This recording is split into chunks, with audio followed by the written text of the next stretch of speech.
Hold on. Okay. So before you learn how to solve trigonometric equations, you need to know what a quadrant is, right? So you see the Cartesian plane where you have your y-axis, which is the vertical axis, and the x-axis, which is your horizontal axis. The Cartesian plane, the Cartesian plane is divided into 4 sections. These 4 sections are called quadrants. In the first quadrant, all angles are positive. In the second, sine is positive, but the cosine of the angle or the tan of the angle, it would be negative. In this quadrant, for the third quadrant, tan is positive, but the sine and cosine of an angle would be negative. And in the fourth quadrant, cosine is positive, so cosine of the angle would be positive, but sine and tan of the angle would be negative. So this is something you have to know and keep in mind when solving trigonometric functions.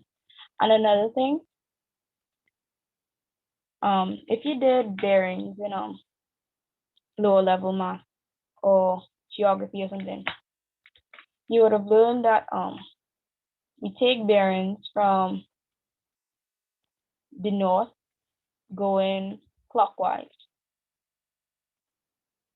So I would go like this, right? When measuring these angles, we start from the positive x-axis and go anti-clockwise. All right, that's another thing you need to keep in mind. We start from the positive axis and the angles are measured anti-clockwise.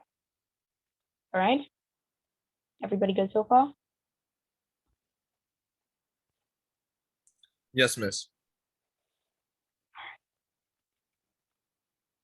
Yes, miss. Okay, so before I go into, let me just show you this. There's some steps you have to follow when solving trig equations, but before I do that, let me just show you something and how exactly these quadrants help me, right? Say I have, what to give you? Hold on now, let me come up with a number. Okay, say I give you the equation, hold on. Say I give you the equation sine, hold on.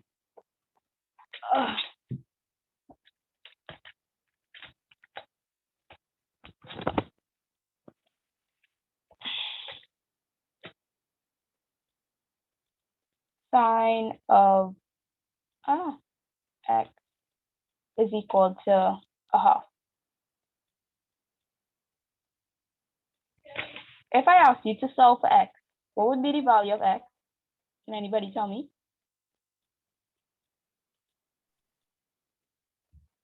Sine half inverse. Well, sine inverse of a half. But what's the My bad. answer? For my calculator. 1 second.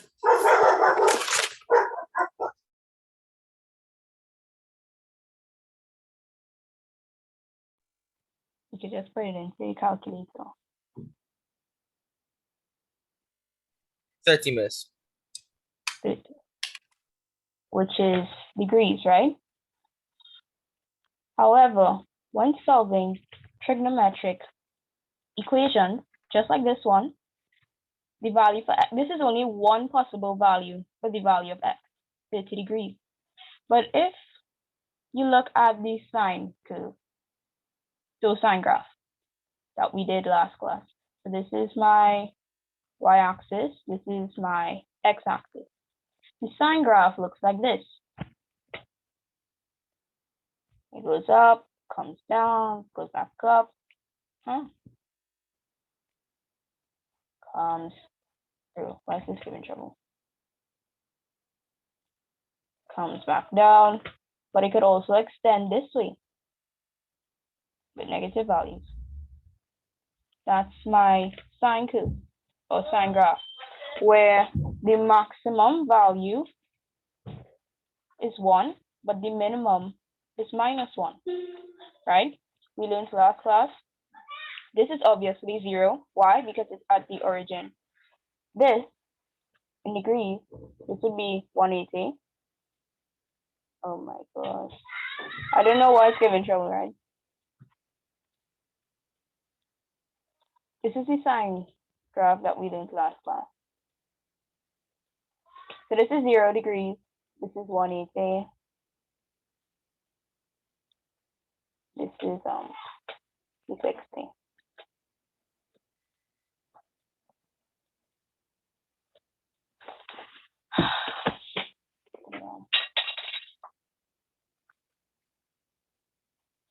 Why is it giving trouble?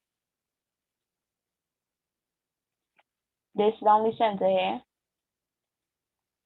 that's 90. And this right here, this point, that's 270. So this right here would be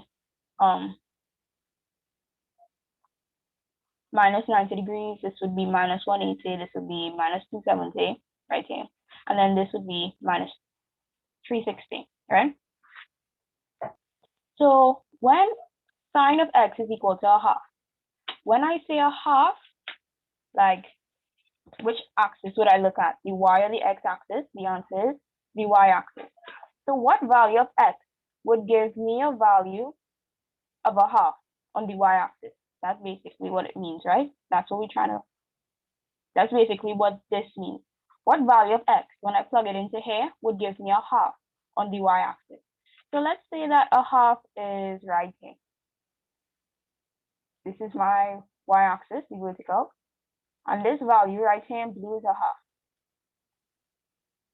If I ask you for all the possible values of x, that when I plug into this function would give me a half, it wouldn't just be 30 degrees, which would be like right here. So let me just draw. So say that's 30 degrees. That's only one value of x. This right here gives me a value of a half. This point right here would give me a value of a half. This point right here would give me a value of a half. This would give me a half. This would give me a half. How do I know that? If I just draw a horizontal line straight through. So let's just pretend it's going through the points, right? So all of these values here that's on the curve are possible values of x that would give me a half, right? So the answer isn't really just 30 degrees. That's one possibility. X could also be this, whatever this is, whatever this angle is. It could be this angle, this angle, this angle, this angle. So an infinite number, right? Because the domain, which is the x values of a sine graph, is infinite, right? So this would extend, this side of the graph will extend all the way to negative infinity, and this will extend all the way to positive infinity. The graph will never end. So how exactly do we find all possible values of x that would give me a half? Well, the answer is it's not possible because it's up to infinity. Infinity. Infinity is a boundless concept. You will never reach infinity, right? So what do we do then? How can we solve this? In math, regular math, your answer would just be x is equal to 30 degrees, but that's only one possible answer. How do we find the other possible answers? Well, you see, instead of having this whole graph here, because we know it would extend to positive and negative infinity, instead, we cut down the domain. So we shrink the domain. What do I mean by that? Instead of using this entire graph, what we do, we just use the range, the domain between 0 degrees and 360 degrees. So the graph that we're looking at, the part of the graph that we're really looking at, would only be this part, right? 0 to 360. This is the only part of the graph that we're looking at. So why did they cut it down from this whole long graph to just this tiny thing? Because the sine graph never ends. The domain, which is all possible x values, it goes up to negative infinity and positive infinity. So you'll never be able to find all possible x values, right? Because infinity is a boundless concept. But if I shrink my range and I just say, okay, I'm looking at all possible values within the range, x is greater than, x is greater than or equal to x. Oh gosh, I don't know why I feel in trouble, right? But not today, not today. But less than or equal to 30 degrees. So by confining my range to just this, so just this part of the graph, I will be able to tell you the possible x values, right? So let's say this is a half. What value of x? So this is my x-axis, right?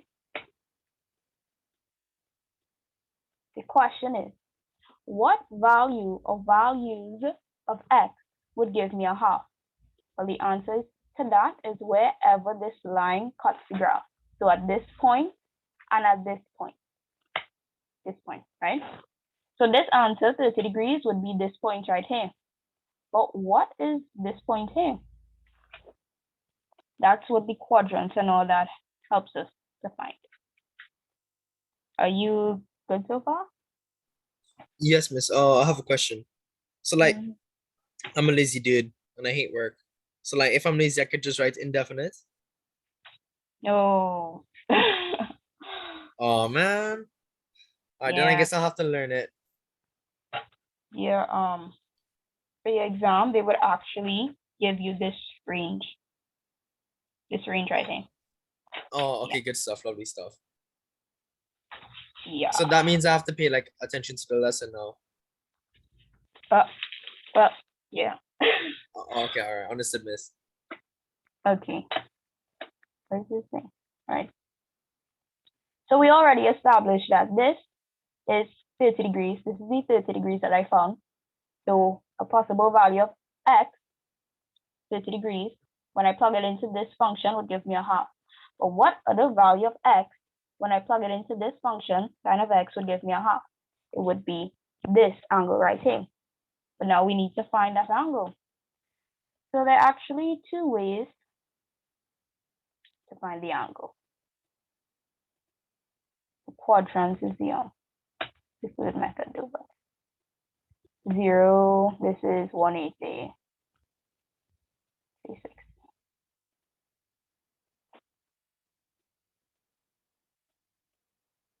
Excuse me, miss.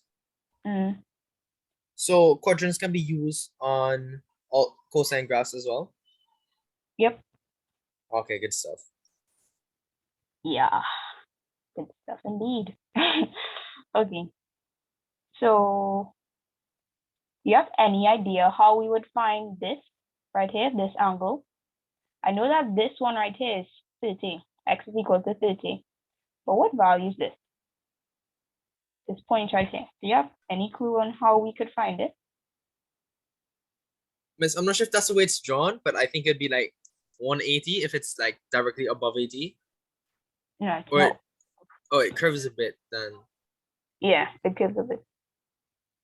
Also, the answer is so it's like greater than 30, but less than 180.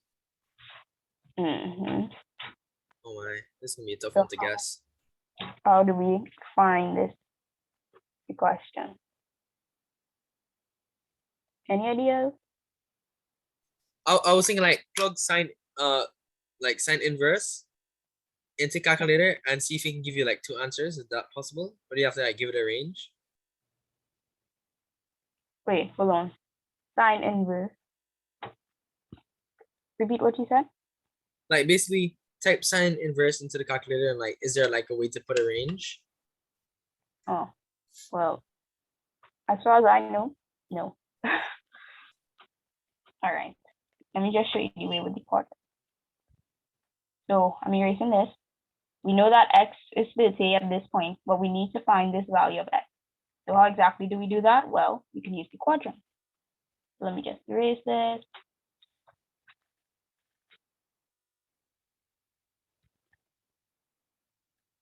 So you see this value,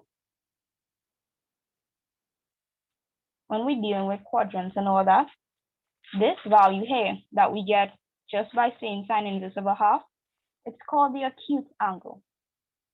Do you know what an acute angle is? It's an angle that measures less than 90 degrees. Less than 90. So greater than 0, less than 90. So when we're dealing with quadrants, we call that angle alpha. So the acute angle in this case is acute angle alpha. That's the symbol for alpha, right? It's a Greek letter. So instead of putting x here, I'll put alpha. That's my acute angle. So by just saying sine inverse of a half, it gives me the acute angle. What exactly do I mean by that? Let me show you. So my Cartesian plane, y-axis, x-axis. That acute angle is the angle from the x-axis, right? So this right here, this angle, acute, so more than 0 but less than 90, is 30 degrees. The acute angle from the x-axis, 30 degrees. The acute angle from the x-axis, let's just say this is 30. And then from the x-axis, this is also 30. So this So acute Miss, angle, like, yeah. sorry, Yeah. if you draw it like this, that means you can literally find the missing angle. Yeah. Angles. Yeah. Oh my. I never thought about that way. Miss, you've just enlightened me. Also, you forgot the degrees on one of the 30s. What? I forgot You what? forgot the degrees on one of the 30s. Oh, wow. That's okay. Degrees. Oh, anyways, I'm not drawing that too well. Okay, so we know a circle 360 degrees, right? So this right here would be considered 0 degrees. That's a 0 and a degree sign. It's giving trouble. Sorry. Right. And I told you that unlike bearings, these angles, we measuring them anti-clockwise from the positive x-axis. So we're going like this. So this is 0 degrees. So starting off at 0 degrees, I'll go. Give it trouble. There with me. So starting at 0, going anti-clockwise. This right here would be considered 90. Oop. Okay. Coming all the way down, this is considered 180. This is 360. Give me 360 now, 270.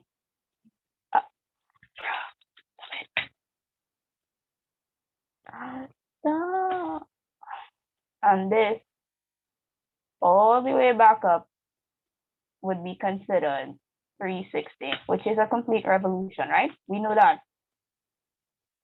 If I make a circle, a complete circle, that's 360 degrees in total. So how exactly does this help me to find all the possible values of x? Well, remember I told you, remember the quadrants, right? So that's why I said it's important for you to recall these quadrants. So an acronym for you to remember is STAC, S-T-A-C. In this first quadrant, all angles are positive. Second one, sine is positive, and then tan is negative, and cosine is negative. In this one, tan is positive, sine is negative, cosine is negative.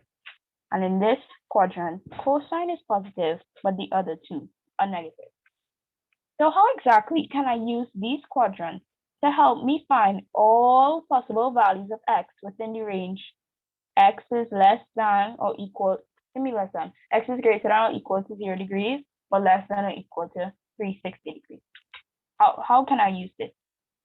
Well, this right here, is this value positive or negative? It's a positive value. It's a positive value. Sine, positive. Sine is positive in which two quadrants? 1, 2, Um, 3. It's Mr. two Chen of asking, what as well? sine is positive in which two of these quadrants? The top two, S and A. S and A. Right. So we know A right here, this little box right here. So between 0 and 90, that's my A quadrant. So let me just, this is A right here. We know that this angle is 30 degrees, right? I have too many things on that diagram. Let me just erase.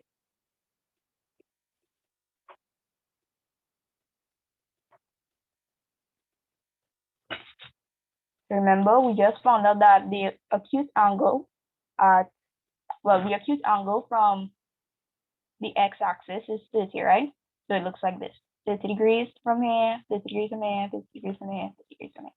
Right. So we know that. If, so remember I told you, we measure in all angles from the positive x-axis going anti-clockwise. So if I go from here, you just continuing until we meet the line. Okay, I meet a line. What angle is that? What angle is this? 30 degrees.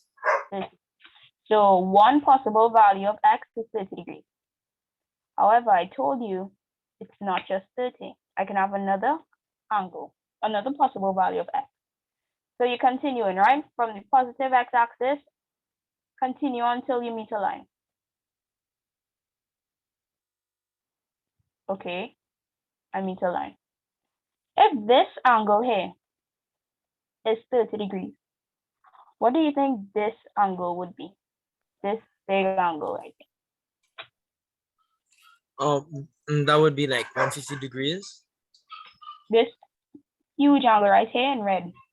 Yeah, 150 degrees. Really? Yeah, so like 180 minus 30. Is 160. What? 180 minus 30 is 160. What? Miss, Miss, it's not 150? Yes, 15, not 6. Isn't that what I said? No, well, I don't know. Oh, Miss, I intended to say that, Miss, 150. Okay, well, yeah, that's the next possible value of x, 150. And how did we get that? Well, I know that the angle in a straight line, so this whole angle here, would be 180. However, I said I'm only interested in this red angle here. So what I have to do to get this red angle is 180 minus 30, which is 160. So this is my answer, right? These are my two possible values of x. When I sub it into this function, I would get a half.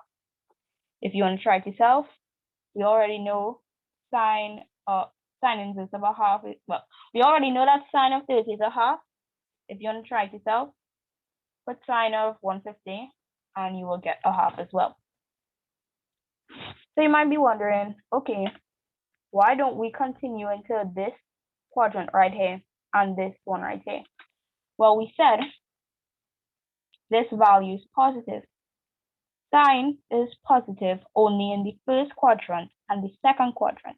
That is why we only take in this yellow angle right here and then this bigger yellow angle right here. We're not venturing into these two quadrants. Why? Because sine is only positive in the first quadrant and in the second quadrant. Do you understand? Yes, Miss, I actually do, Miss. Okay. What about the rest? Do you understand? Okay. All right. So let's try another one. Actually, no, let me go straight into the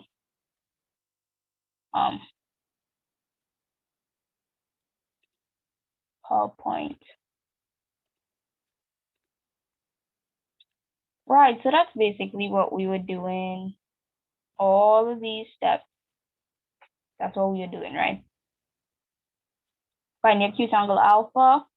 The thing is, you see, to find that acute angle, you always have to find, always have to find the inverse. Okay, let me not say that. Say you're given the equation cos x is equal to minus a half. If I want to find my acute angle alpha, so we said the acute angle is represented by alpha. Instead of finding cos inverse of minus a half, we will find cos inverse of a half, right? This right here, this little thingy right here, that's called the modulus. The modulus of a number just means the positive of a number.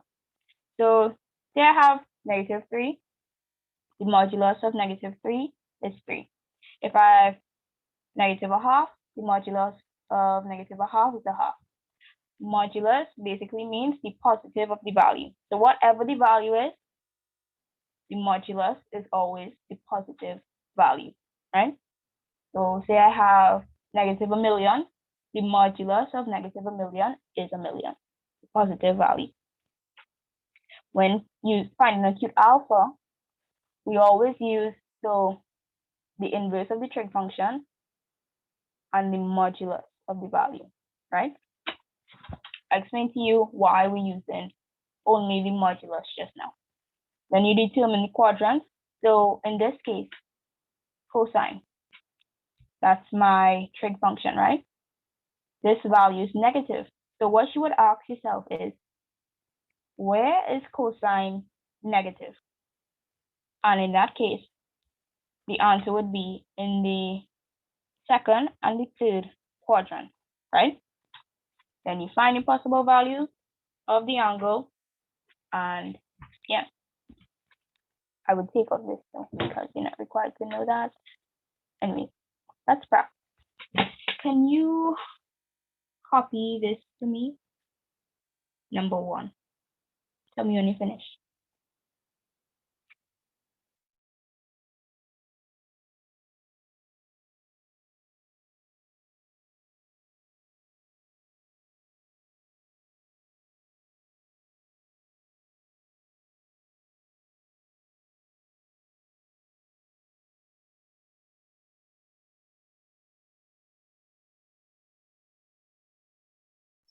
All right, miss, I got it. Okay, anybody still writing? Finish, miss. Okay, so let's go. So the first thing you want to do for any trig equation, when you're required to solve any trig equation, the first thing you want to do is find your acute angle, so alpha, right?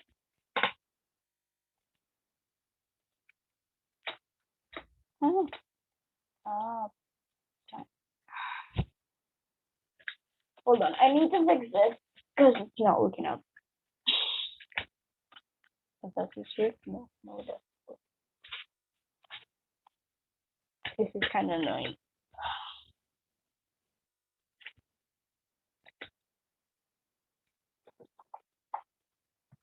Sine of 0. Wait, no. It's sine. What was the angle they gave you? X or theta? Theta.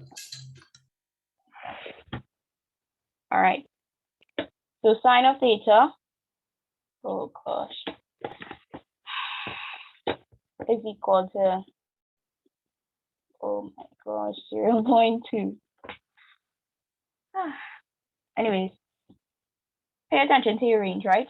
In this case, the range is the theta is greater than or equal to 0 degrees, but less than or equal to 360 degrees, right? What we were doing just now. So nothing new. First step, Well, actually, first step is to pay attention to your range, right? You just said that's the range. Second step, find your acute angle. So the acute angle alpha. Can anybody tell me what's the value for alpha? No. So miss, the value for alpha would be sine inverse of 0.2. Yes.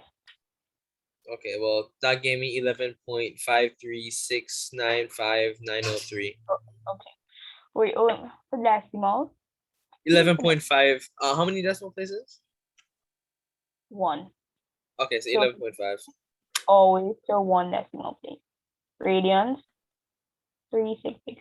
So I just found out that my acute angle alpha is 11.5 degrees. So what does that mean for me? If I have my Cartesian plane, my y and my x-axis, this acute angle is the angle from the x-axis, right? Oh my gosh. Please wait. So this is 11.5. This angle here is 11.5. Let's just say this is 11.5, and then this is 11.5. So the angle from the x-axis. Next thing you want to ask yourself, which quadrant? So I know this value here, right? Which quadrant is this angle theta is going to lie in? The first, second, third, or fourth? It's always 2 of the 4, right? Yeah, so I think it would be like the top two, S and A, so 1 and 2, Why? because sine is positive in both of those. Yes, exactly. So yes, that is the answer. So now we know which quadrant the possible values of theta lie in. This first quadrant and the second quadrant. So like I said, from your positive x-axis, draw a line, well, a curved line.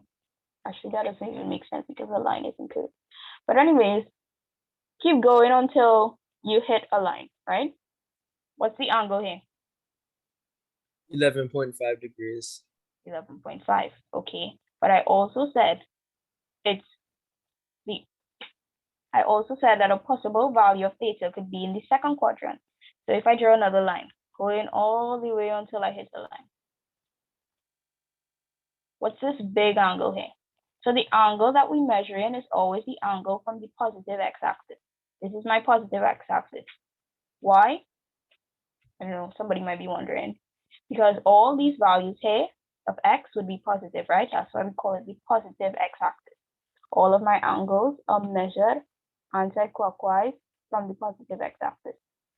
So this huge red angle here, what's the value? 168.5 degrees. And how did you get that? I guessed. No, what I did is I subtracted the other side, which is 11.5 from 180, and I give you 168.5. Yeah. So that's why my possible values of x within the range, well, oh gosh, not x, it's theta, right? My possible values of theta. So remember that sine graph I was showing you? All possible values of theta within the given range. So when I substitute those values of theta into this function, would give me 0.2. What values are those that we're referring to? Well, we just found out 11.5 and 168.5. So on my sine, well, oh gosh, that's a 168, right? It's given from. Miss, I have a question. Mm, So yeah. say for example, they ask you tan theta,